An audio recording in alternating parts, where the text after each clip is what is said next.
nama jabeessu nambeekaan afaan afaanumaatti nambeekaa kaayyoon manaa baheetti nattiin baarfatu garaa gubbaatti humni kee inni nama jabeessu nambeekaan afaan afaanumaatti nambeekaa iddootti na qabde nambeekaa isaan qabde digalbinaa na dhaabde nambeekaa wareettee seesata kana ooftu nambeekaa lubbuun koos galmashii akka geessu nambeekaa akkuu kee naanaan waddu dhabiiti abdiin kutaaddu si deegaa.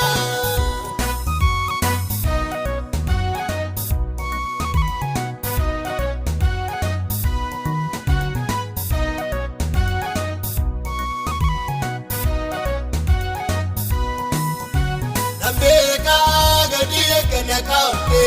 ormoonnuun beeku ejjetteessa malleedee tan deebise gochaake galaataa jedhee tan ittineessa goreettee wangaaritu na eega kanaafaan irraa rakkoo hirmaadde kan jedhame raawwachuu hin loolu ubseetaan si eega fannoo baadde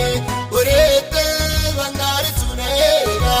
Kanaafaan irraa rakkoo hirmaadde kan jedhame raawwachuu hin oolu ubseetaan si eega jajjabaadde nambeekaa iddootti na qabde nambeekaa isaan qabde digalbinaa na dhaabde nambeekaa wareettee seesata kana ooftu nambeekaa lubbuun koos galmashii akka geessu nambeekaa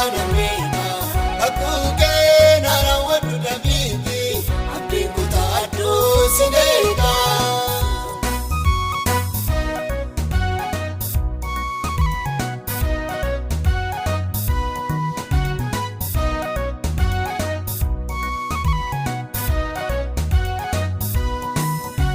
Karaa hundumaa qawwi jireenya bayyaadee yoonatti ka'ee lollee bitaa mirgaa koo yaadoon nama dhiisee fulloora kootees qotamuu boolli gooftaan koo inni na nama naadde namaalee suukaana gargaaraa koo ishaajeen ergarratti nu laata nunoo baatuun baatee lubbuu koo gooftaan koo inni na nama naadde namaalee suukaana gargaaraa koo ishaajeen ergarratti nu laata nunoo baatuun baatee lubbuu koo nambeekaa iddootti na qabde